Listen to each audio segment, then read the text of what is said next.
بار دیگر صلوات بر محمد و اہل بیت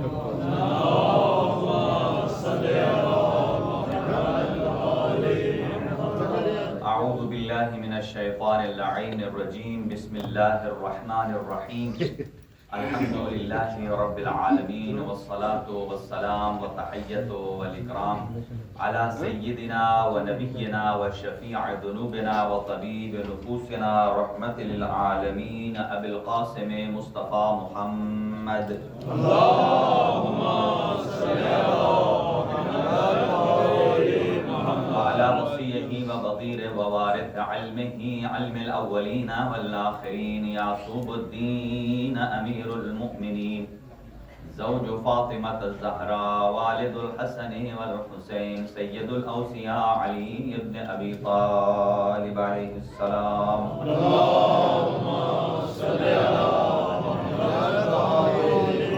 وعلى أهل بيته الطيبين الطاهرين المعصومين المنتخبين المنتجبين الذين ذهب الله عنهم الرجس وطهرهم تطهيرا اللهم صل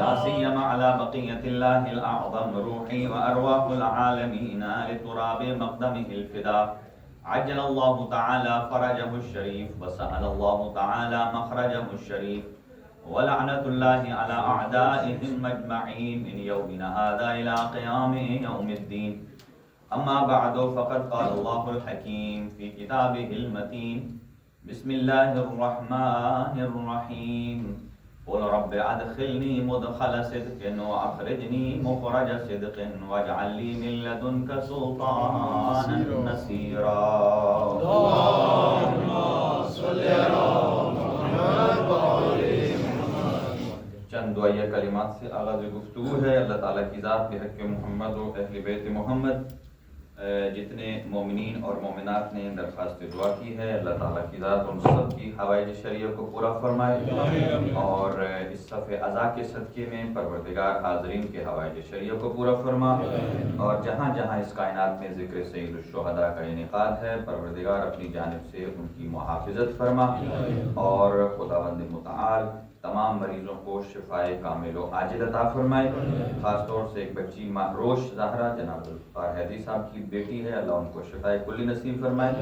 برادر نعیم حسین صاحب ان کے والد صاحب مریض ہیں، اسی طرح سید قرار حسین حمدانی جو کہ جابر عباس حمدانی صاحب کے عزیز ہیں، اور سید اظہر شاہ صاحب کی ہمشیرہ ہیں، اور ایسے ہی جناب سید اون شاہ صاحب ان کے والد صاحب مریض ہیں، اللہ تعالیٰ ان کو شفائے کلی عنایت فرمائے۔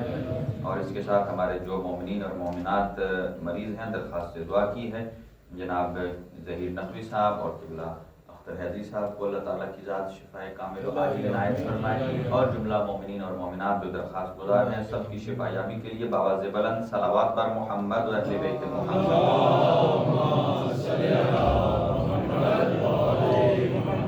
اور ایک کپل نے درخواست دعا کی، اللہ تعالیٰ کی ذات ان کو اولاد عنایت فرمائے اور خود ان کو طول عمر نصیب فرمائے، جنہیں اولاد دی ہے انہیں نیک اور صالح تربیت کی توفیق عنایت فرمائے، اور پروردگار جتنے عزاداران سید الشہداء ہیں ان سب کی اس عبادت کو قبول فرما، اور جو دور دراز اور قرب و جوار سے تشریف لائے ہیں قدم قدم پر انہیں اجر جمیل اور جزیل عنایت فرما۔ امام زمان اجل اللہ تعالی فرجہ شریف کے ظہور میں تعجیل فرما، ہم سب کو علم و عمل کی توفیق عنایت فرما، واجبات پر عمل کرنے اور حرام کاموں سے بچنے کی توفیق عنایت فرما، اور پروردگار ہمارے قلوب کو علوم محمد و آل محمد کی معرفت سے سرشار فرما۔ اور چند ایک بچوں نے درخواست دعا کی ہے جو امتحان کے لیے اللہ ان کو دنیا اور آخرت کے ہر امتحان میں کامیابیوں اور کامرانیوں سے ہمکنار فرمائے، جو در شرف ازدواج ہیں ان کی تمام رکاوٹوں کو دور فرمائے، اور ان کے نیک اور دینی مقاصد میں انہیں کامیاب فرمائے، اور اللہ تعالیٰ کی ذات ان کی زندگیوں میں برکت عنایت فرمائے۔ خاص طور سے ایک مومنہ نے درخواست دعا کی، اللہ ان کی مشکلات کو آسان فرمائے۔ اپنی دعاؤں کی استجابت کے لیے بآواز بلند صلوات بر محمد و اہل بیت محمد۔ اللہم صل علی محمد و آل محمد۔ اور آج کے تبرک ہے اہتمام ہمارے انتہائی محترم اور مکرم جناب سید علی مظہر صاحب، اللہ تعالیٰ کی ذات ان کے مال و رزق میں برکت عنایت فرمائے اور ان کی جملہ حاجات پوری فرمائے، ان کے والدین مرحومین اور ان کے تمام فیملی کے جتنے بھی گزشتگان ہیں ان کی مغفرت فرمائے اور ان کے درجات عالی ہیں متعالی فرمائے۔ ایک اور صلوات پڑھ لیجئے مل کر باواز پڑھنا۔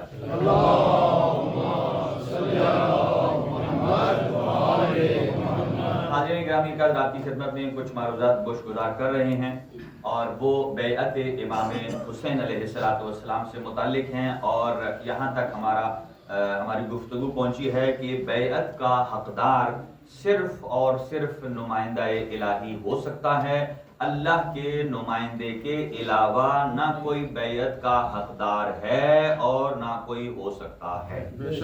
ایک بات، اور دوسری، اگر کوئی اللہ تعالیٰ کے نمائندوں کے پیرالل کوئی نظام قائم کرنا چاہتا ہے تو سمجھ لیجئے کہ وہ نظام خود ساختہ نظام ہے، وہ نظام باطل ہے، وہ نظام حق کے مقابل میں آیا ہے، لہذا جو حق کے مقابل میں آئے اس کی نہ کوئی دینی ویلیو ہے نہ کوئی شرعی ویلیو ہے، بلکہ اس کے ساتھ تمسک کرنے سے انسان گناہگار ہی ہوتا ہے۔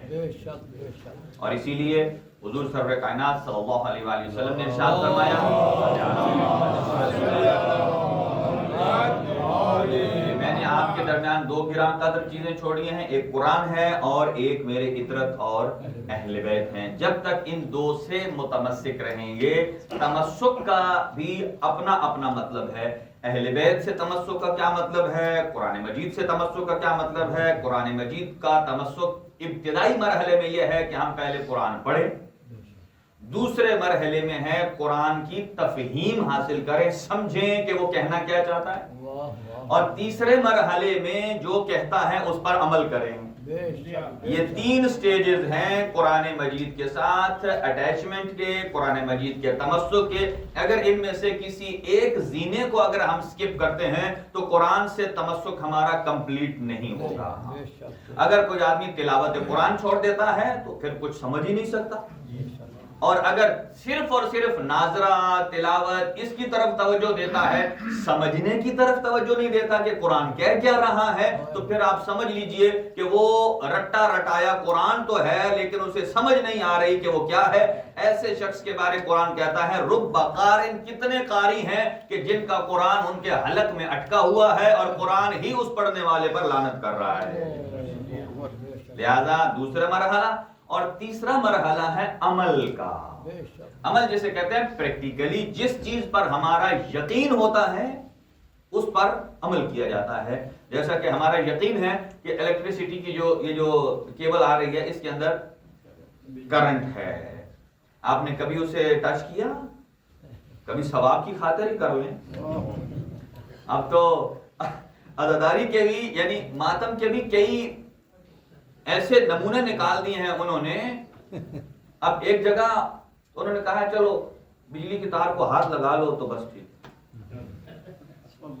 ایک نے اسے اور راستہ بھی جو یہاں کہنا مناسب نہیں۔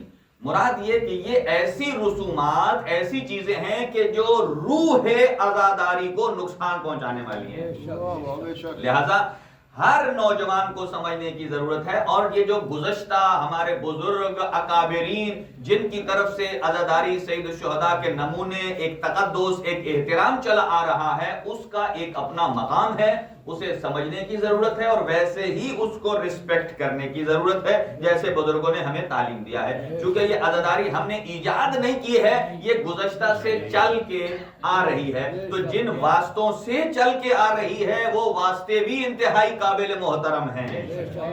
اور یہی ہمارا صف اعظم آنا، ایک اس کا سلسلہ یہ ہے کہ عزاداری جو ہم تک پہنچی ہے ہم نے نیکسٹ جنریشن تک پہنچانی ہے۔ ہم ایک برج کا کام کر رہے ہیں، دیکھیں ہمارا کام ایک برج کا ہے کہ جیسے ہم تک پہنچی ہے ہم نے اسے لے کر آگے پہنچانا ہے، لیکن کیسے پہنچانا ہے؟ پوری امانت اور دیانتداری کے ساتھ۔ امانت اور دیانتداری کیا ہے کہ عزاداری کا تقدس بھی برقرار رہے۔ عزاداری چونکہ عبادات میں سے ایک عظیم عبادت ہے، تو عبادت کو ویسے کرنا چاہیے کہ جس سے ہمارا رب بھی راضی ہو اور ہماری عاقبت بھی اس سے بہتر ہو. یہ دو چیزیں عبادت میں انتہائی لازم و ملزوم ہوتی ہے. اسی طرح اہل بیت سے تمسک کا مطلب یہ ہے پہلے مرحلے پر اہل بیت کی فضیلت، اہل بیت کی شان، اس کو سنا جائے، پڑھا جائے، بیان کیا جائے، اس لیے کہ قرآن کے بعد، رسول اعظم کے بعد اہل بیت سے بڑھ کر نہ کسی کی شان ہے اور نہ کوئی اس لائق ہے. اور یہ پہلے مرحلے پر. اور دوسرے مرحلے پر اہل بیت کے اقوال، اہل بیت کے فرامین، چونکہ یہ بھی قرآن ناطق ہیں، جو یہ کہتے ہیں وہ بے عین ہی قرآن مجید کہتا ہے. فرق یہ ہے کہ قرآن الفاظ میں ہم سے بولتا ہے اور یہ اسے قرآن کے عمل اور کریکٹر کو کر کے ہمارے سامنے رکھ دیتے ہیں. اسی لیے اللہ تعالیٰ کی ذات نے دو نظام رکھے، ایک طرف کتاب، ایک طرف قانون، ایک طرف جسے کہتے ہیں کہ قانون کی کتاب ہے، اور دوسری طرف پریکٹیکلی ایک ٹیچر بھی دیا ہے، معلم بھی دیا ہے. جیسا کہ یہاں جو افراد ڈرائیونگ سیکھنے جاتے ہیں، اگر آپ وہاں جائیں تو وہ خالی آپ کو وہ بک پکڑا دیں. بہت سارے بچے ہمارے اس پروسیس سے گزر رہے ہیں نا. اگر انہیں کہا جائے یہ بک لے لو، اس پہ لکھا ہوا ہے لال پیلی نیلی لائٹ جو ہے، جہاں رکنا ہے، جہاں چلنا ہے، جہاں مڑنا ہے، بس ٹھیک ہے آپ کامیاب ہیں. لیکن بچہ کیا کرنا ہے؟ مجھے اس سے پڑھنا ہے کہ جو اس کتاب کو ٹیچ بھی کرتا ہے، سکھاتا بھی ہے. بہت ساری باتیں ایسی ہیں کہ جو الفاظ نہیں بتاتے، جو استاد بتاتا ہے. اسی لیے بہت ساری چیزیں ایسی ہیں جو قرآن نے نہیں بتائیں لیکن اہل بیت نے بتائیں. جیسے قرآن نے بتایا نماز پڑھو، کیسے پڑھنی ہے یہ اہل بیت بتاتے ہیں. اور اگر آپ اہل بیت کو چھوڑ کر اصحاب کو پکڑ لیں گے، تھوڑی دیر کے لیے آپ مجھے یہ بتائیے، تھوڑی دیر کے لیے آپ سوچیں کہ آل محمد نہیں ہے، صرف اصحاب ہیں. ایک تھوڑی دیر کے لیے فرض کریں تو مجھے بتائیں کہ پھر قرآن کی آیات کی تفسیر کون کرے گا؟ اچھا، تفسیر بھی کوئی نہیں کر سکتا. اس سے بڑھ کر سنیے، دو لفظ ہیں، ایک ہے تفسیر، توجہ سے، ایک ہے تعویل. تفسیر الگ ہے، تعویل. آج کل جتنی قرآن مجید کی تفاسیر ہیں، ہر آدمی مفسر کہتا ہے اپنا ترجمہ لکھ کر. آج کل تو بہت آسان ہو گیا ہے، 5-6 قرآن سامنے کھول کے رکھ لیتے ہیں مفسرین کے اور آگے اپنا حاشیہ لگا دیتے ہیں، کہتے ہیں میں نے قرآن کا ترجمہ کیا. ارے بھائی، آپ نے کب سے منشاء الہی کو سمجھ لیا؟ جب تک آپ فرامین اہل بیت کا سہارا نہیں لیں گے. کیونکہ ابھی ایک جامعہ امام صادق ہے، یعنی کہ تہران میں یونیورسٹی ہے جس کا نام ہی امام صادق علیہ السلام کے نام پہ ہے. انہوں نے اب ایک ایسی تفسیر نکالی ہے جس میں کسی بھی مفسر کا کوئی حاشیہ نہیں، کوئی رائے نہیں. انہوں نے سمپلی اوپر قرآن مجید کی آیت ہے اور اس کے نیچے جتنے امام صادق علیہ السلام کی تفاسیر تھی انہوں نے بے عین ہی ان روایات کو درج کر دیا. یعنی تفسیر قرآن بزبان امام جعفر صادق علیہ السلام.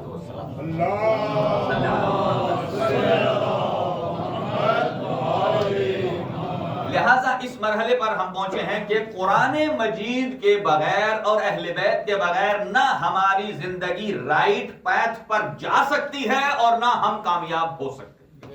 اور اس کا واحد ذریعہ یہ ہے کہ اپنی لائف کو اس ٹریک پر لانا ہے جو ٹریک جنت کو جاتا ہے، اس ٹریک سے بچانا ہے جو ٹریک جہنم کو جاتا ہے.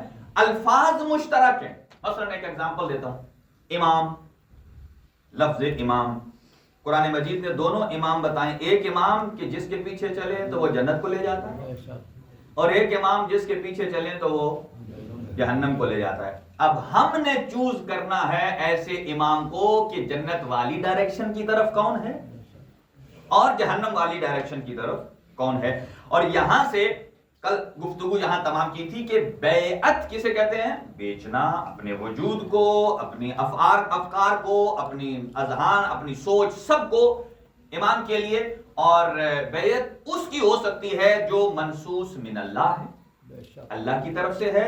اور دوسرا جس کی بیعت ہو وہ معصوم ہونا چاہیے، جس کا اپنا راستہ ٹھیک ہونا چاہیے، جو خود سیدھے راستے پر نہ ہو وہ کسی کو کبھی سیدھے راستے پر نہیں لگا سکتا. اور تیسری شرط یہ ہے کہ وہ ظالم نہیں ہونا چاہیے. اس لیے کہ اگر آپ تھوڑی دیر کے لیے اگر آپ ظالم کی بیعت کرتے ہیں، بیعت کا مطلب کیا ہے؟ اس کو فالو کرنا. جب آپ ظالم کی بیعت کرتے ہیں اس کا مطلب یہ ہے کہ آپ نے طے کر لیا ہے کہ آپ نے ظالم کی ظلم میں پیروی کرنی، جو کہ عقل بھی کہتی ہے کسی ظالم کی ظلم میں پیروی کرنا درست نہیں ہے۔ امام علی علیہ السلام نے اپنے بچوں سے فرمایا کونا للظالم خصما وللمظلوم عونا، ہمیشہ اے میرے بچوں اپنی لائف کو اس ڈائریکشن میں رکھنا کہ جہاں ظالم سے نفرت کی جاتی ہے اور مظلوم کی حمایت کی جاتی ہے۔ لہذا اسی ڈائریکشن پر چلنے کے لیے کل عرض کیا تھا ہم نے کہ ہاں ایک اور بات عرض کروں کہ مکتب اہل بیت میں عصمت کی شرط کیوں ہے، اور اس عصمت کی شرط کو شیطان بھی مانتا ہے۔ توجہ ہے، شیطان بھی مانتا ہے کہ کچھ ایسی معصوم ہستیاں ہیں کہ جن کو میں ورغلا نہیں سکتا، جیسے کہ قرآن مجید میں شیطان نے اللہ تعالیٰ سے وقت مانگا کہ مجھے وقت دو، کتنا الی یوم یبعثون، قیامت والے دن تک مجھے لمبی زندگی دے دی جائے۔ لمبی دے دی تو کہا کہ میں لأغوینہم، میں صراط مستقیم پر بیٹھ جاؤں گا اور انہیں ورغلاؤں گا تاکہ وہ سیدھے ٹریک سے ہٹ جائیں، اور خود آگے کہتا ہے کہ میں سب کو ورغلا سکتا ہوں الا منہم عبادک المخلصون، لیکن سوائے ان بندوں کے جو تیرے خالص بندے، تیرے خالص بندوں کے بارے میں شیطان کہتا ہے میں جتنا بھی زور لگا لوں میں انہیں ورغلا۔ اس کا مطلب یہ ہے کہ اللہ کا بڑا دشمن کون ہے؟ شیطان۔ تو شیطان مان رہا ہے کہ دنیا میں کچھ ایسی ہستیاں ہیں میری کوشش، میری محنت، میری ایفرٹ کے باوجود میں انہیں اللہ کے راستے سے کبھی ہٹا نہیں سکتا، تو وہی ہے معصوم ہستیاں۔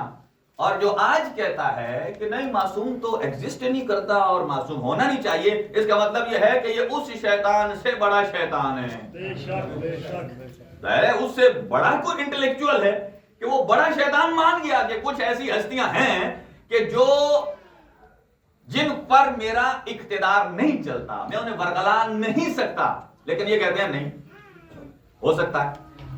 فرق ایک سلوات پڑھتے ہوئے تھوڑا تھوڑا آگے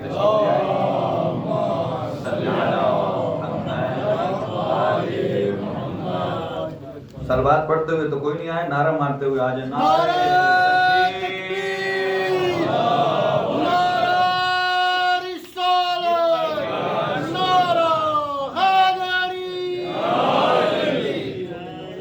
لہذا توجہ رہے کہ جب ہم بیعت کی بات کرتے ہیں، یہاں اپنے نوجوان دوستوں کو شارٹ کٹ ایک فارمولا دے رہا ہوں کہ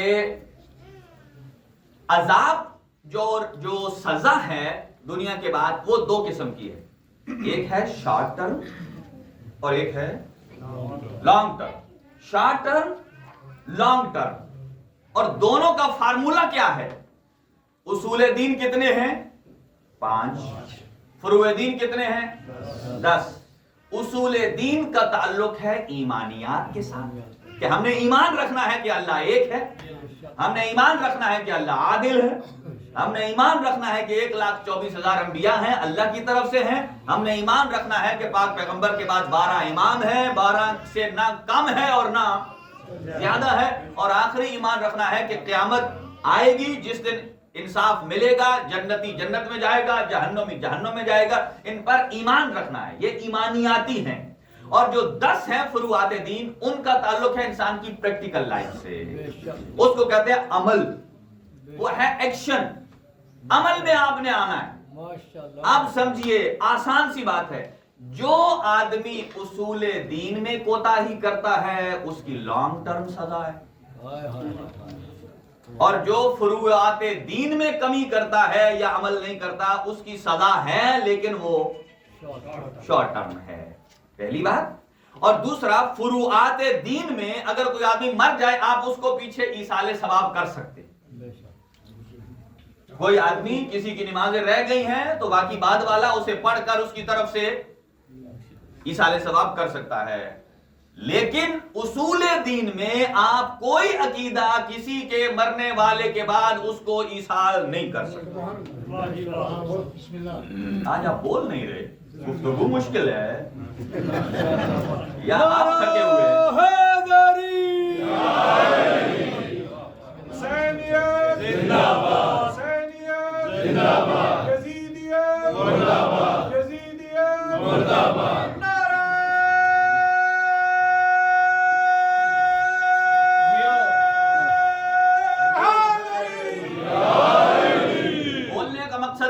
کہ جب دونوں طرف سے انٹریکشن ہوتی ہے بندے کو پتہ چلتا ہے میں کیا کہہ رہا ہوں اور جا کیا رہا ہے. جب آپ کی باتیں آتی ہیں تو یہ ذکر حسین تو ایسا ہے کہ یہاں ذاکر صرف پڑھنے والا نہیں ہوتا, پڑھنے والا بھی ہوتا ہے. لیکن آپ اگر ذکر میں کمی کریں گے تو یہ آپ کی طرف سے لہذا عرض کر رہے ہیں آپ کی خدمت میں اصول دین اور فروعات دین. اصول دین میں کسی نے کمی کی, ابھی کوسچن دے رہا ہوں آپ کو, اور اس کی سزا ہے لانگ ٹرم. اور فروع دین میں اب آپ سے کوسچن ہے اس ساری تمہید کا.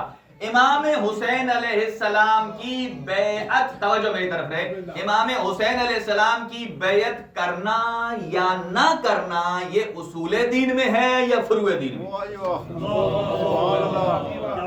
بیعت کا تعلق کس میں ہے, اصول دین میں ہے یا فروع دین میں؟ یقیناً امامت اصول دین ہے. جب اصول دین میں ہے تو جس نے امام حسین کی بیعت کی وہ ہمیشہ جنت میں ہے, اور جس نے بیعت نہیں کی وہ ہمیشہ جہنم میں ہے. اور جو بیعت نہ کرے وہ جہنم میں ہے, اور جو مانگ لے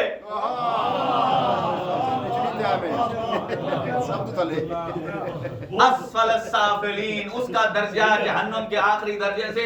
یہ لوجیکلی گفتگو ہے, یعنی اس میں آپ کو کوئی دلیل کی ضرورت نہیں ہے کہ نہیں یزید جنت میں جائے گا, جہنم میں جائے گا, پھر نکل کر جنت میں آئے گا. یہ ایسا دروازہ ہے, وہ اندر گیا تو پھر دروازہ بند, باہر کی کوئی گنجائش ہی نہیں ہے. ایک بات, اگلی بات سنیے اپنے اذہان کو مطمئن کرنے کے لیے. اور اس مجلس ادا میں جب ہم آتے ہیں تو بیعت کے بعد ائمہ ہدا جن کی بیعت کرتے ہیں, ایک ہمارا عقیدہ ہے عقیدہ شفاعت, کہ وہ ہماری مدد کریں گے, سفارش کریں گے. لیکن یاد رکھیے ائمہ, یہ جو عقیدہ شفاعت ہے, شفاعت کا تعلق فروع دین میں ہے, اصول دین میں نہیں ہے.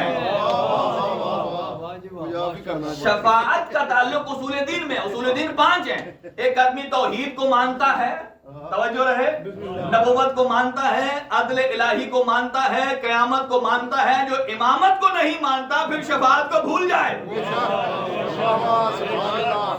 کیوں؟ شفاعت کا تعلق کس کے ساتھ ہے؟ فروعات دین کے ساتھ. لہذا پہلے مرحلے میں بیعت امام حسین کا تعلق اصول دین میں سے ہے.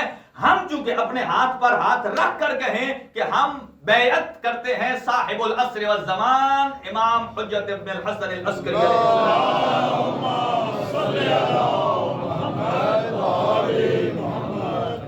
اور اب آ جائیے 3-4 باتیں عرض کرتا ہوں چونکہ آج میں مصائب جلدی شروع کروں گا, طولانی ہے چونکہ وقت بھی پیچھے آ رہا ہے, اور حضرت ابو الفضل عباس علیہ السلام کا بھی تذکرہ ہے. لیکن ایک آج سوچ دینا چاہتا ہوں ان افراد کی خدمت میں کہ جو ہمارے برادران اہل سنت اگر کوئی آئے ہیں تو ان تک, اور اگر ہمارے کوئی اہل تشیع میں جو ریسرچ کرنے والے افراد ہیں ان کے لیے,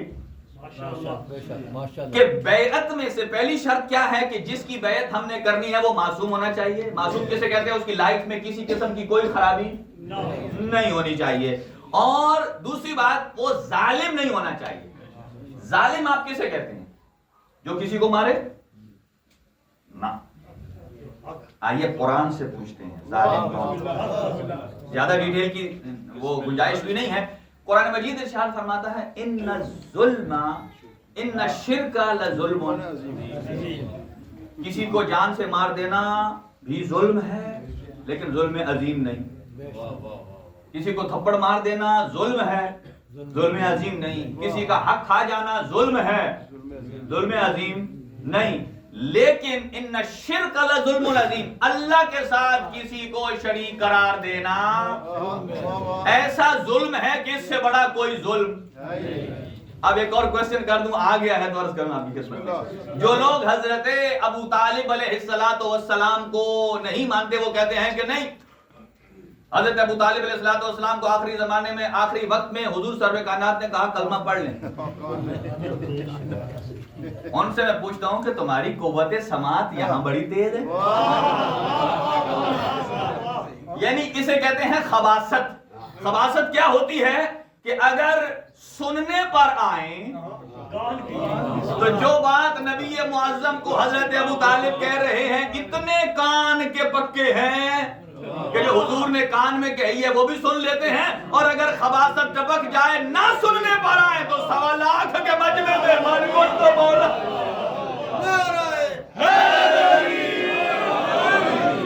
ان الشرک لظلم عظیم. اب مجھے بتائیے، کیا اگر حضرت ابو طالب علیہ السلام شرک کرتے تھے یا بتوں کی پوجا کرتے تھے تو اس کا مطلب یہ ہے کہ وہ ظالم ہے؟ توجہ رہے، کیا ہے؟ ظالم ہے. صرف چھوٹا ظلم نہیں ہے، سب سے بڑا ظلم. کیا ایسا ممکن ہے کہ اللہ تعالیٰ کی ذات اپنے سب سے افضل نبی کو ایسے گھر میں پلوائے؟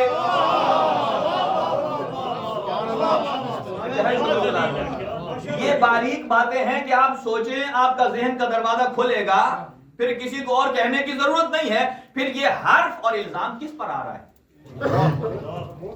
جو اللہ تعالیٰ کی ذات پر الزام لگا رہے ہیں. اچھا، آپ کو سمجھ آ گئی ہے کہ جس نے نبی کو پالنا ہے وہ ایسا ایسا ایسا ہونا چاہیے، اللہ کو نہیں پتا؟ سمن بکمن. اور اگلی بات سن لیجئے، مجھے یہ بتائیے اسلام کا پہلا اجلاس کہاں ہوا؟ میں یہ نہیں کہہ رہا شیعہ کا پہلا اجلاس، آپ اسلام کہہ لیں، اسلام مان لیں گے تو یہی شیعہ ہے. اس لیے کہ شیعہ حضور کی زندگی میں بھی موجود تھے، باقی سب بعد میں بنے ہیں. شیعہ اسے کہتے ہیں کہ جو اہل بیت سے محبت کرے، سنی اسے کہتے ہیں جو نبی معظم کے بعد ان کی سنت پر چلے. تو حضور کے زمانے میں، اور یہ حدیث تو روایت صحیح بخاری میں بھی ہے، خلیفہ اول کہتے ہیں کنا نعرف المنافقین فی عہد رسول اللہ ببغضہم علیہ. خلیفہ اول کہتے ہیں اگر ہم نے رسول اعظم کے زمانے میں، بعد میں نہیں، زمانے میں حضور کی محفل میں اگر کوئی آ جاتا اسے چیک کرنا ہوتا کہ یہ انون آدمی آیا محب ہے، کیا ہے، مومن ہے، منافق ہے، کہتے ہیں ہم اس کے سامنے علی کا نام لیتے تھے، اگر چہرہ کھل جائے صاحب ایمان ہے. زمانے رسالت میں تو اسلام کا پہلا اجلاس کدھر ہوا؟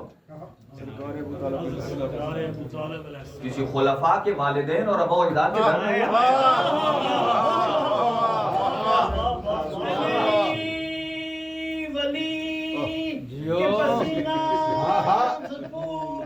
بنتے ہیں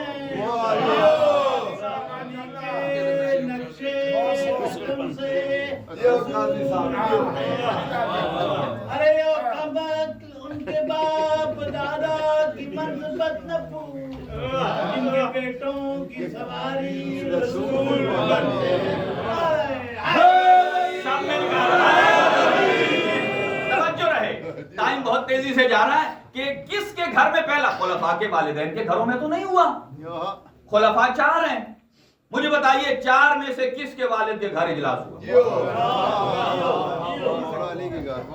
اگر اسلام کا پہلا اجلاس چوتھے خلیفہ کے والد کے گھر میں ہوا تو پہلے 3 میں کیا فضیلت ہے؟ فضیلت تو امیر المومنین کو ہونی چاہیے. یا ایک نوجوان سن لیجئے، کوئی کہتے ہیں نہیں اگر علی کی فضیلت ہے تو یہ سب سے آخر میں کیوں ہے؟ توجہ رہے، اور سے سنیے، اگر علی سب سے افضل ہے تو علی کو پہلے نمبر پر ہونا چاہیے، آخر پہ کیوں ہے؟ ہم کہتے ہیں یہ بھی ٹھیک، ہم یہ بھی مانتے ہیں، چلو آپ کے بتا، یہ بھی مان لیتے ہیں چوتھے نمبر پر، لیکن یہ بھی مانتے ہیں چوتھے پر ہے پھر بھی افضل. دلیل سنیں گے تو پھر آپ نعرہ لگائیں گے. دلیل کیا ہے؟ دلیل یہ ہے کہ آپ کہتے ہیں چوتھے پر ہیں تو افضل کیوں ہے؟ آخری کو تو افضل نہیں ہونا چاہیے، پہلے کو افضل ہونا چاہیے. اللہ قرآن میں ارشاد فرماتا ہے لن تجد لسنت اللہ تبدیلا، اللہ اپنی سنت کو تبدیل نہیں کرتا. انبیاء بھیجے ہیں 1,24,000، جو سب سے آخر میں آیا ہے وہ سب سے افضل کہلایا.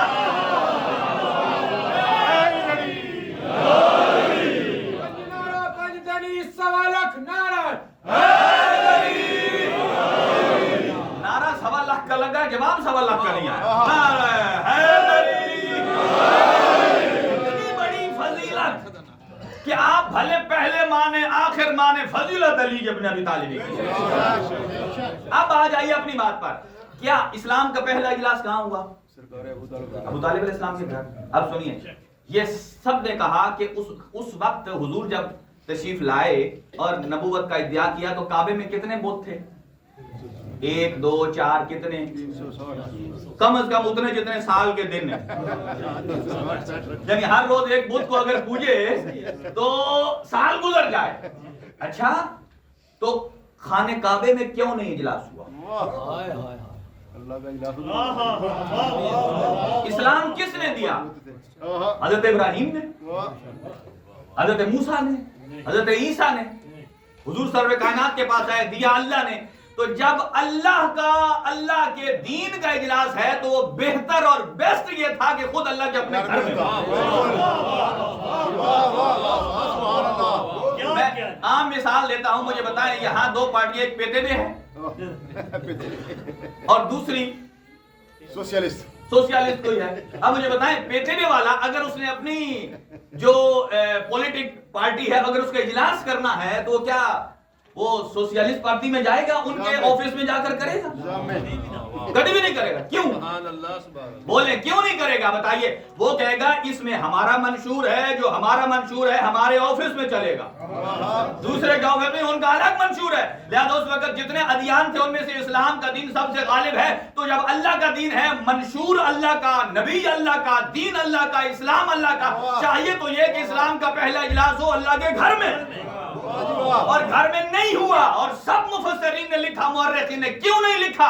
اس لیے کہ اس کعبے میں تھے بت, اور اجلاس کدھر ہوا؟ ابو طالب کے گھر میں. تو یہ ماننا پڑے گا کعبے میں اجلاس اس لیے نہیں ہوا, وہاں بت تھے. لیکن یہ ماننا پڑے گا کہ رحمان کے گھر میں بت تھے لیکن عمران کے گھر میں کوئی بت.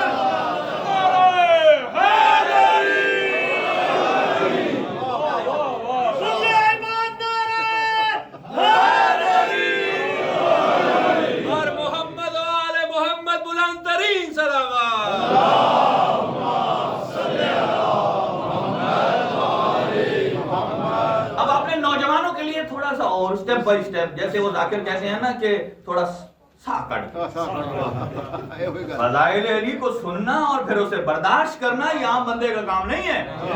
قرآن مجید کیا فرماتا ہے کہ لو ھذا القرآن, اگر یہ قرآن پہاڑ پہ نازل ہوتا تو ریزہ ریزہ ہو جاتا. بے شک قرآن ناطق ہیں. اچھا, تو ان الشرک, آ جائیے, ان الشرک لظلم, بات اسی پر بیعت کبھی ظالم کی, اور کوئی ایسی سچویشن ہے ہی نہیں کہ دنیا کا کوئی فرد یزید کو ظالم ڈکلیئر نہ کرے,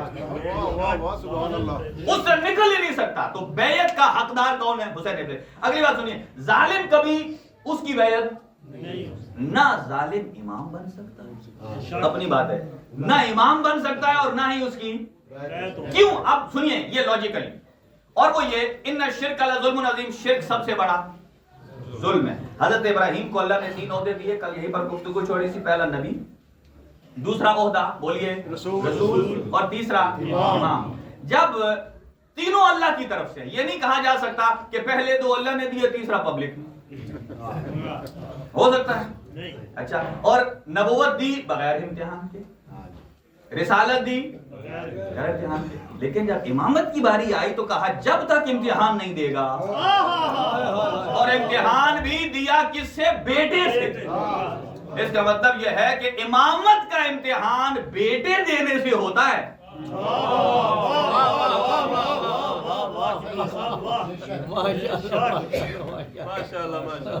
بیٹے دینے سے ہوتا ہے امامت کا امتحان, بیٹی دینے سے نہیں ہوتا.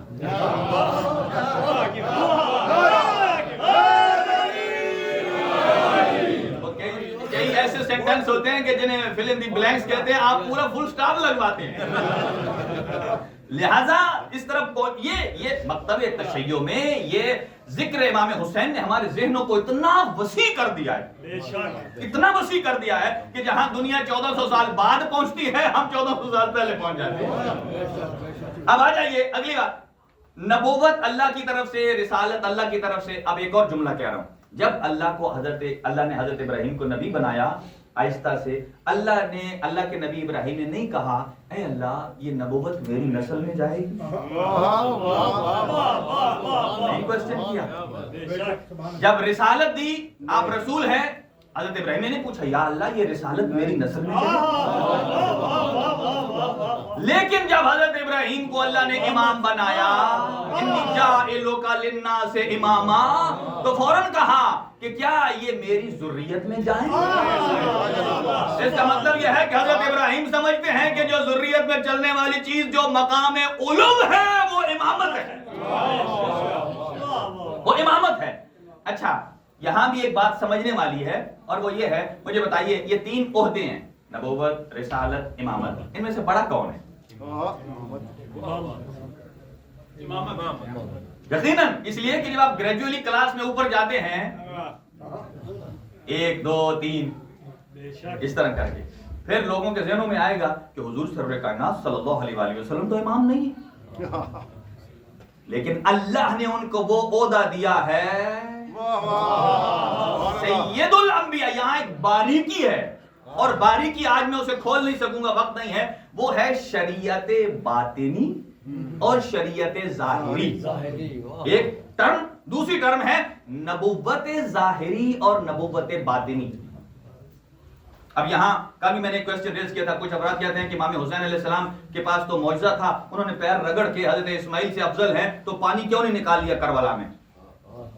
تو کل بتائیں گے انشاءاللہ کہ امام حسین نبوت ظاہریہ کے بھی وارث ہیں اور نبوت باطنیہ کے بھی وارث ہیں، شریعت ظاہریہ کے بھی وارث ہیں، شریعت باطنیہ کے بھی وارث ہیں. آئیے میں جلدی جاتا ہوں. یہاں اللہ پروردگار عالم حضرت ابراہیم کا گریڈ اوپر کرنا چاہتا ہے یا نیچے کرنا چاہتا ہے؟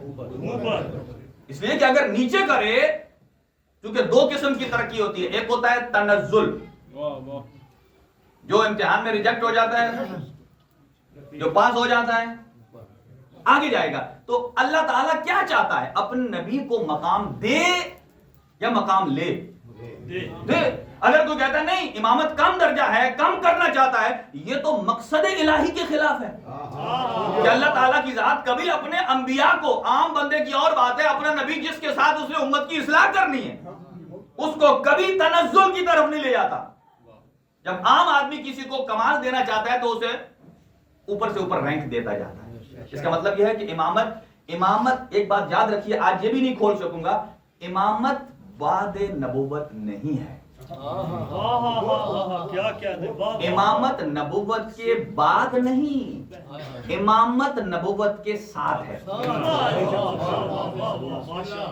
امامت کا عہدہ نبوت کے ساتھ ہے. اب سمجھیے کہ پاک پیغمبر جب نبی تھے تو انہوں نے کیوں اعلان کیا من کنت مولا ہو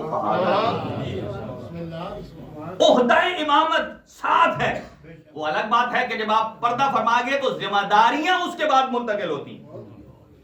ٹھیک ہے، اب آ جائیے جلدی سے جو عرض کرنا چاہتا تھا، ان الشرک لظلم. اب یہ اس کا میں ریز کروں گا اس کی شاخیں، آنسر آپ نے دینا ہے. اب ظلم کی علامہ محمد حسین طباطبائی نے تفسیر المیزان میں لکھا ہے، اس کی 4 قسمیں ہیں. اگر 5ویں بنے تو جو لوگ پی ایچ ڈی کر رہے ہیں وہ مجھے بتا دیں. ظاہر ہے وہ ہمارے ریسرچ اسکالرز ہیں اور وہ اس معاملے میں کافی دسترس رکھتے ہیں. ظلم کی 4 قسمیں ہو سکتی ہیں. شرک مثلا پہلی، ایک آدمی ہے، ایگزامپل اس کی لائف ہے 80 ایئرس. کتنے سال؟ 80 سال. آپ اس کو 2 میں ڈیوائیڈ کریں، پارٹیشن کر لیں. پہلے 40 اور تسلی سے سنیں، مجھے پتا ہے پہلے 40 دوسرے 40. اب دیکھنا ہے 5ویں صورت بنے تو آپ مجھے بتا دیں، اور اگر 5ویں نہ بنے اور یہاں اگر علی کی امامت حق ثابت ہو جائے تو پھر میں کہتا ہوں کہ صاحب حلال ہے ہی وہ کہ یہاں سے جب تک علی کا کلمہ پڑھے نہیں یہاں سے نکلنا حلال ہی نہیں ہے.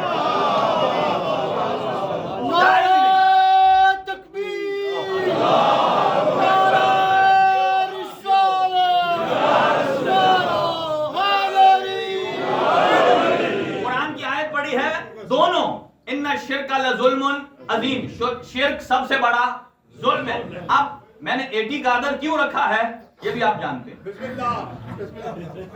اور 40 میں ڈیوائیڈ کیوں کیا ہے یہ بھی آپ جانتے ہیں. فرق صرف یہ ہے کہ آپ بولتے نہیں. اگر سنیے کہ ایک آدمی کی پوری لائف ہے 80 ایئرز, 80 سال. اب سنیے کہ 4 صورتیں عرض کر رہا ہوں. پہلی قسم کہ پورے کے پورے 80 سال اس نے بتوں کے سامنے, لات, متا, منات, عزا کے سامنے پوجا کیا ہے. پورے کے پورے 80 سال پیدا ہونے سے لے کر مرنے تک. پہلی قسم. دوسری آ جائے. دوسرا وہ کہ فرسٹ ہاف میں بتوں کو خوش کرتا رہا, شرک کرتا رہا, ٹھیک ہے. اور سیکنڈ ہاف 40 سال دوسرے وہ مسلمان ہو گئے. یہ دوسری قسم کہ پہلا ہاف مشرک, دوسرا ہاف مسلمان. تیسرا اس کا اپوزٹ کر دیں. پہلا حصہ مسلم اور دوسرا مشرک, تین ہو گئے. چوتھی قسم بنتی ہے کہ ٹاپ ٹو باٹم, پیدائش سے لے کر شہادت تک اللہ کی بارگاہ کے علاوہ کہیں جھکائی. ابھی تو صرف قسمیں بتائی ہیں, اب مجھے 5ویں آپ بتا دیں. نہیں ہے کوئی یہی کر سکتا ہے کہ 70-30 کی ریشو, کوئی 90-10 کی ریشو بتائے گا, کچھ بتائے گا. بیسیکلی یہی ہیں. اب سنیے چاروں کے حکم سن لیجئے. جو شروع سے لے کر اینڈ تک مشرک رہا, غیر خدا کو سجدہ کرتا رہا, اس کو تو اللہ قطعاً امام, اس کو ہم نہیں بنا سکتے.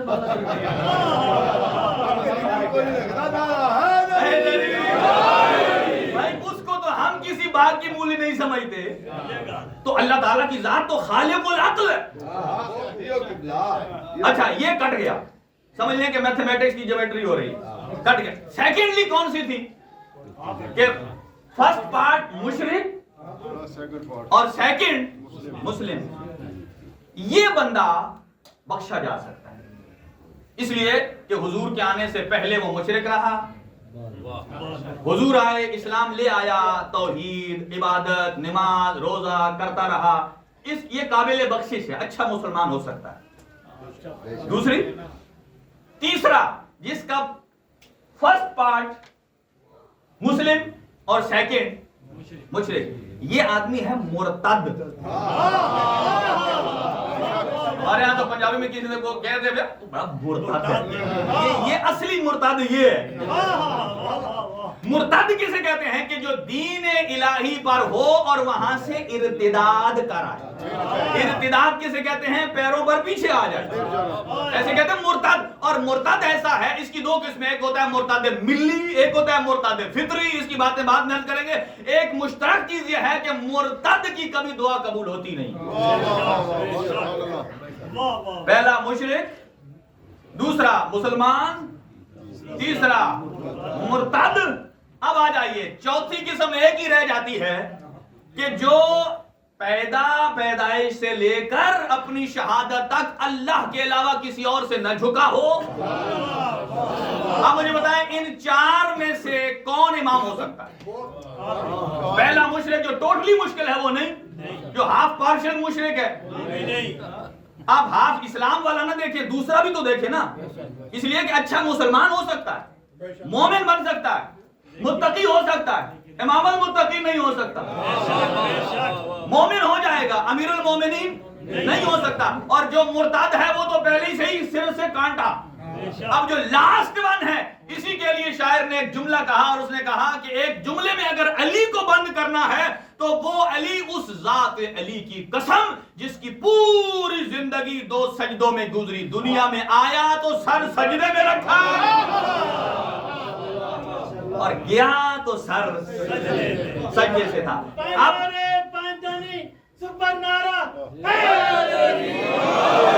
اب آ جائیے کنکلوژن, نتیجہ. ظلم کی 4 قسمیں ہو گئیں. اب بتائیے امام حسین کی بیعت کر کے اور یزید کو ظالم ثابت کر کے اس کی بیعت نہ کر کے ہم اس سے کیا بتانا چاہتے ہیں؟ گویا ان الشرک لظلم عظیم یہ بتاتا ہے اپنا عقیدہ بنا لیں، اپنا ایمان بنا لیں، اس پر لائف کو گزاریں، انشاءاللہ العزیز اہل بیت کے صدقے آپ جنت میں جائیں گے۔ اور وہ یہ کہ آپ ہر ظالم سے اظہار برات کریں، اگر آپ پہلے ظالم سے لے کر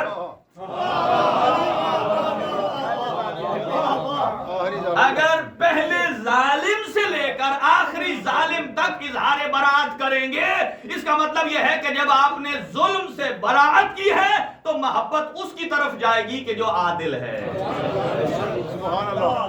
امام ہمیشہ کیا ہوتا ہے؟ عادل، اور بیعت اس کی جاتی ہے جو امام عادل ہو۔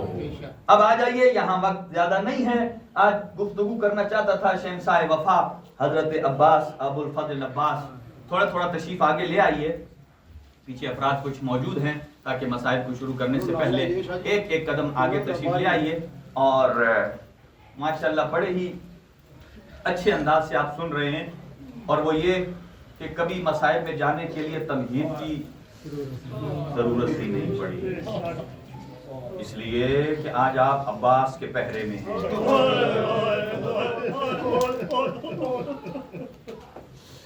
آج آپ عباس کے پہرے میں ہیں، آج آپ باب الحوائج کے پہرے میں ہیں۔ جانتے ہیں عباس کون ہے؟ جس کے جھولے کو جبرائیل جھلائے اسے حسین کہتے ہیں، اور جس کے جھولے کو خود حسین جھلائے اسے عباس اجرکم علی اللہ، اور جس کے لباس جنت سے آئے اسے حسین کہتے ہیں، اور جس کا لباس خود خاتون جنت سیے اسے ابو الفضل عباس۔ بی بی نے عباس کے لیے دو لباس اپنی لائف میں سیے ہیں، ایک اپنے زخمی ہونے سے پہلے اور ایک زخمی ہونے کے بعد۔ زخمی ہونے سے پہلے جو سیا وہ حسین ابن علی کے لیے تھا، اور اس کے بعد جو سیا وہ ابو الفضل عباس کے لیے تھا۔ جانتے ہیں آج تیسرا دن ہے، یہ میرے اختیار میں نہیں ہے، جب میں مسائل شروع کرتا ہوں تو پہلا جملہ جناب صدیقہ طاہرہ کا نکل آتا ہے۔ ایک مرتبہ امیر المومنین نے دیکھا کہ حضرت عباس جناب زہرا کی قبر پر جنت البقیع میں پائنتی کی طرف بیٹھے اور گریہ کر رہے ہیں۔ امیر المومنین نے دیکھا اور بلایا، کہا اے میرا بیٹا عباس، جانتے ہیں نا عباس کس جلال کا نام ہے؟ کہا اے میرا بیٹا عباس وہاں کیا کہہ رہے تھے؟ کہا میں اپنی آقا زادی کی قبر کی پائنتی کی طرف بیٹھ کر ایک سوچ رہا تھا، اے میری مخدومہ میں نے سنا ہے کہ کسی نے آپ کے دروازے کو جلایا، اور سے فرماتے ہیں کاش میں اس وقت ہوتا، کاش عباس ہوتا اور پھر دیکھتا کس کے ماں کی جرأت ہے کہ وہ دروازہ زہرا کی طرف نگاہ کر لے۔ اجرکم علی اللہ۔ آپ کی آوازیں بلند ہو گئی۔ دیکھیں آج سارے دکھی ہیں، ہر ایک کی لائف میں کوئی نہ کوئی دکھ ہوتا ہے، چاہے کوئی طالب علم ہے، چاہے کوئی شادی شدہ ہے، چاہے کوئی عیال والا ہے۔ اپنی لائف میں جب آپ کو مشکل بنتی ہے نا تو آپ کیا کرتے ہیں؟ آج بہت ساری مستورات بھی پردے میں آئی ہیں، بہت ساری انہیں منت مانی ہے، چونکہ باب الحوائج ہے نا، تو آپ کو جب مشکل پیش آتی ہے تو آپ حضرت ابو الفضل عباس کا علم پکڑ کے اپنے درد دل کو بیان کرتے ہیں، آپ کا دل تسلی میں آ جاتا ہے کہ آقا میری مدد کو آئیں گے۔ مجھے بتائیے 1400 سال کے بعد ہمارا کتنا عباس کے علم پر بھروسہ ہے؟ مجھے بتاؤ کہ علی و بطول کی جائیوں کا عباس پر کتنا بھروسہ ہوگا؟ اجرکم علی اللہ۔ اور یہ بات سنیے، ام البنین کے 2 جملے سن لیجئے کہ جب یہ قافلہ کربلا کے بعد لوٹا ہوا، جب یہ قافلہ مدینہ پہنچا نا، بشیر ابن جزلم وہ جب مدینے میں آواز لگا رہا تھا نا، الا قد قتل حسین بن علی، زہرا کا لال مارا گیا، اور کہتا ہے اہل یثرب تمہارے رہنے کا مقام نہیں ہے، زہرا کے لال کا بدن کربلا میں رہ گیا ہے اور سر موقع سنا پہ چڑھ گیا ہے۔ جب یہ کہہ رہا تھا نا ایسے، اور اسے پتا تھا کہ ام البنین کے 4 بچے شہید ہوئے ہیں کربلا میں، اور وہ حضرت ام البنین کو دیکھ کر نا وہ کہتا ہے کہ آپ کا ایک بیٹا مارا گیا۔ جب یہ کہا نا ایک بیٹا مارا گیا، ام البنین نے کہا نہیں، اخبرنی عن ابی عبداللہ الحسین، تو مجھے حسین کے بارے خبر دے۔ پھر کہتا ہے میں چاروں بیٹوں کی خبر اچانک نہیں دیتا، کہیں بی بی مر نہ جائے۔ پھر کہتا ہے کہ آپ کا بیٹا عبداللہ بھی مارا گیا ہے۔ بی بی نے فرمایا نہیں۔ کہا آپ کا عباس بھی مارا گیا ہے؟ کہا نہیں۔ جب چاروں کا نام لیا نا، ایک مرتبہ عباس کی ماں جلال میں آئی اور آ کر کہتے ہیں اے بشیر اخبرنی عن ابی عبداللہ الحسین، قد قطعت نہیں آتا کل بھی تو نے میرے بچوں کا نام لے کر میرے دل کی رگیں کاٹ دی ہے، تو نے میرے بچوں کا نام لے کر میرے دل کی رگیں کاٹ دی، مجھے زہرا کے لال کی خبر دے۔ اجرکم علی اللہ۔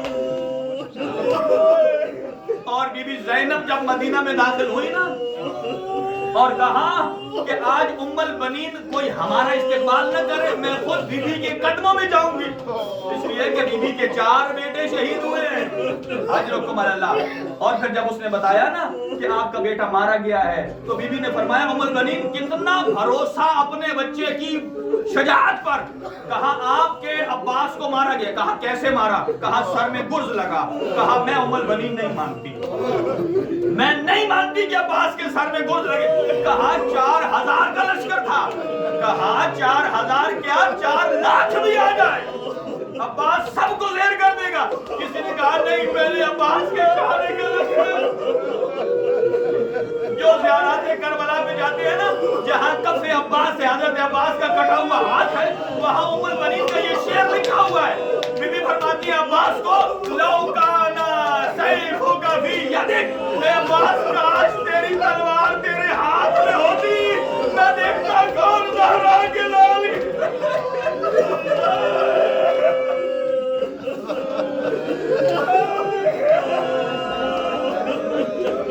اپنی آوازوں کو بلند کیجیے، یہی حق ہے۔ باب الحوائج ہے، چاروں طرف سے جب گری آئے سمجھ لو آج اللہ کی رحمت ہے۔ اجرکم علی اللہ۔ اور اسی لیے باب الحوائج کیوں ہے؟ عباس کی 2 حسرتیں تھیں اور وہ دونوں حسرتیں پوری نہ ہو سکی، نہ سکینہ کے لیے پانی لا سکے، نہ جنگ کی اجازت مل سکی۔ اللہ نے فرمایا وعدہ عباس اب جو تیرا نام لے کر دعا کرے گا کبھی حسرت رد نہیں۔ اجرکم علی اللہ۔ مرحوم خوئی علیہ الرحمہ آپ جاتے ہیں، اللہ آپ کو بار بار روضہ عباس پر لے جائے۔ اور مرحوم خوئی جب روضہ عباس کی زیارت کو جاتے تھے نا تو 2 جملے زیارت کے پڑھتے تھے، نیاز حسین سنیے گا، کہتے تھے السلام علیکہ یا شباب الحسین، اے میرے حسین کی جوانی۔ اور دوسرا جملہ کہتے تھے نیاز حسین ماتم ہوگا اس پر، کہتے تھے السلام علیکہ یا حجاب زینب الکبریٰ۔ اجرکم علی اللہ۔ تعامل کیجئے، تعامل۔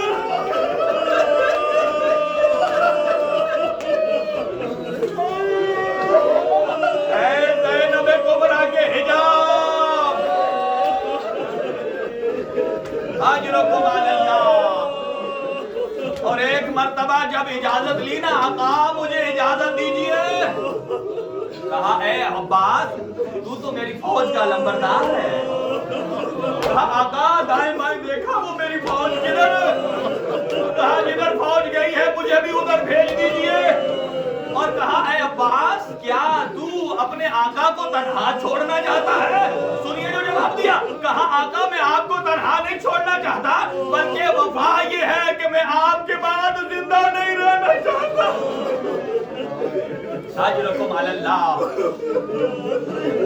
علامہ مہدی بحر العلوم ہے نا، وہ مولا علی کے حرم میں ہر شب جمعہ کو مولا حسین کی زیارت اور شہادت پڑھتے تھے۔ ایک دن خواب میں آئی جناب سیدہ اور آ کر کہتی ہیں اے مہدی تو میرے بیٹے کی مصائب نہیں پڑھتا؟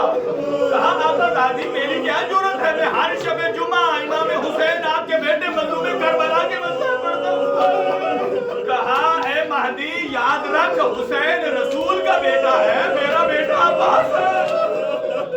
اجرکم علی اللہ۔ اب اگلا جملہ وہ سنیے جو جناب سیدہ نے تعلیم فرمایا، اور مہدی کہتے ہیں اے بیوی بتائیے میں عباس کی مصیبت کیا پڑھوں؟ کہا اتنا پڑھ دیا کر جو مومن برداشت نہیں کر سکیں گے، یہ میرا جملہ ہے، کہا اتنا پڑھ کہ جب کوئی جوان بلندی سے زمین پر آتا ہے مجھے یہ بتاؤ کس کا سہارا لیتا ہے؟ کہا ہاتھوں کا سہارا لیتا ہے، اور کہا جس کے ہاتھ کٹ جائے وہ میرا عباس بھاگتے گھوڑے سے ابو کے بل کربلا کی زمین پر گرا۔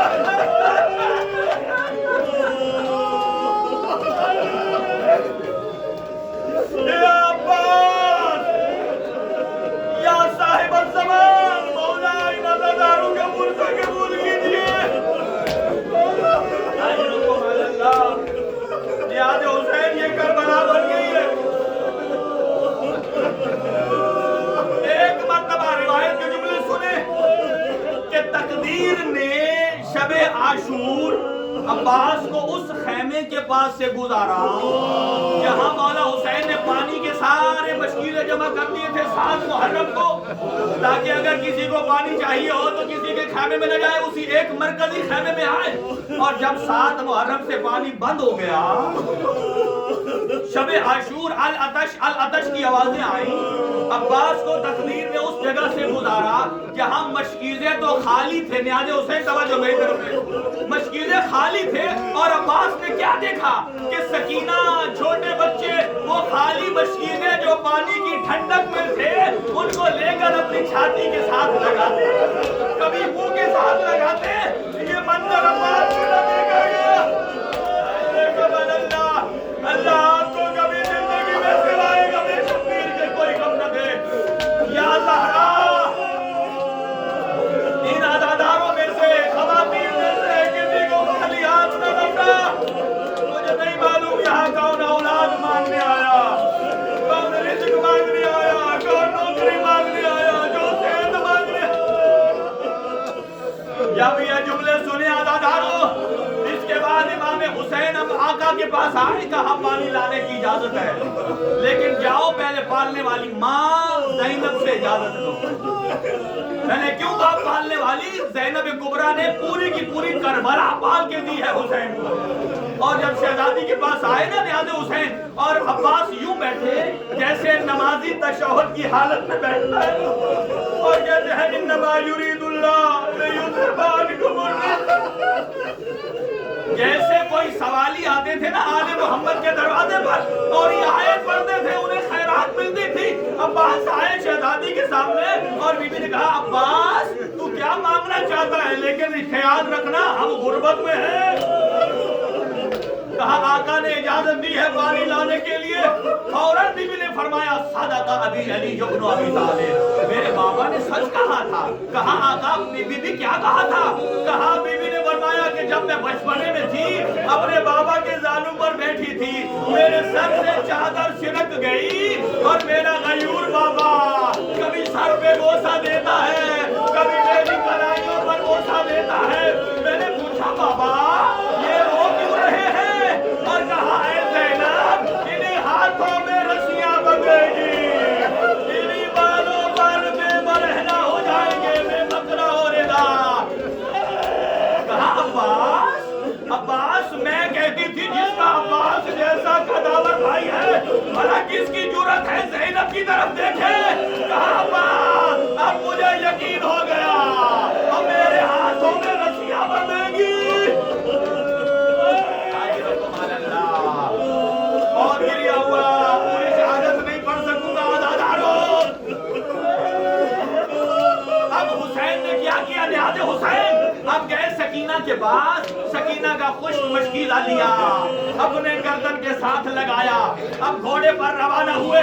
اب یہ چچا اور بھتیجی کی آخری ملاقات ہے، عباس کی سکینہ سے آخری ملاقات ہے۔ اب یہاں سے جب نکلنے لگے نا، اور بیویوں نے ایک مرتبہ زینب کبریٰ نے ساری بیویوں کو جمع کیا، جمع کر کے سب کی امانتیں ان کے حوالے کر دی۔ امانتیں حوالے کر کے ایک جملہ کہا بیویوں آج کے بعد میں تمہاری چادروں کی ذمہ دار نہیں، آج میرا عباس مقتل کی طرف جا رہا۔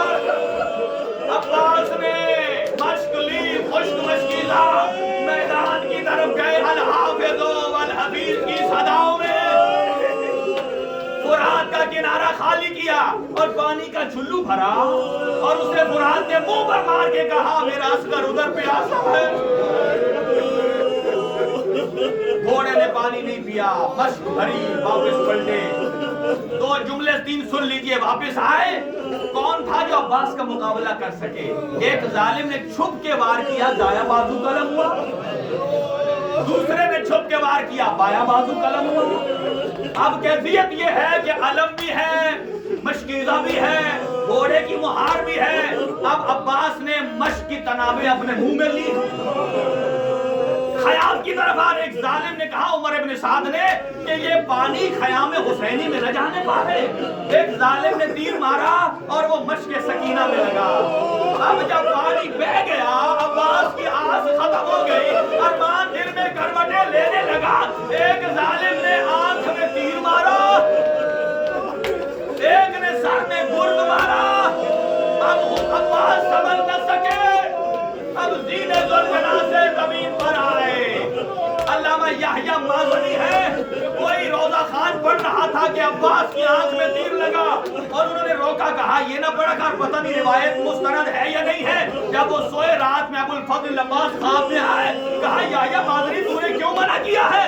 کہا پتہ نہیں آپ کی آنکھ میں تیر لگا یا نہیں. کہا اے یحییٰ مازنی میری آنکھ میں تیر لگا, مجھے یہ بتا, میں نے بڑا کوشش کی نکالنے کے لیے, جھٹکا دیا نہ نکلا, ہاتھ تو تھے نہیں, میں نے اپنے رکابوں میں تیر کو دبا کر آنکھ سے نکالا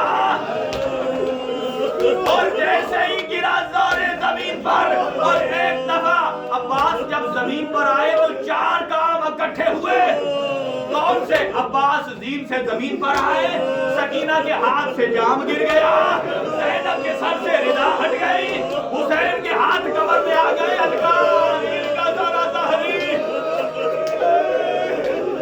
میری کمر ٹوٹ گئی. آخری جملہ سنیے, جب حسین پہنچے نا, عباس کے اوپر سر گود میں لیا, کہا آقا میری آنکھ میں خون ہے, ذرا صاف کیجئے. اور معافی مانگی, کہا کبھی فرزند پیغمبر کو کام نہیں کہا. اور جب آنکھ کو صاف کیا اور ایک مرتبہ جب دیکھا مولا کی طرف تو گریہ کرنے لگے. اور حسین نے پوچھا عباس کیوں گریہ کر رہے ہو؟ کہا آقا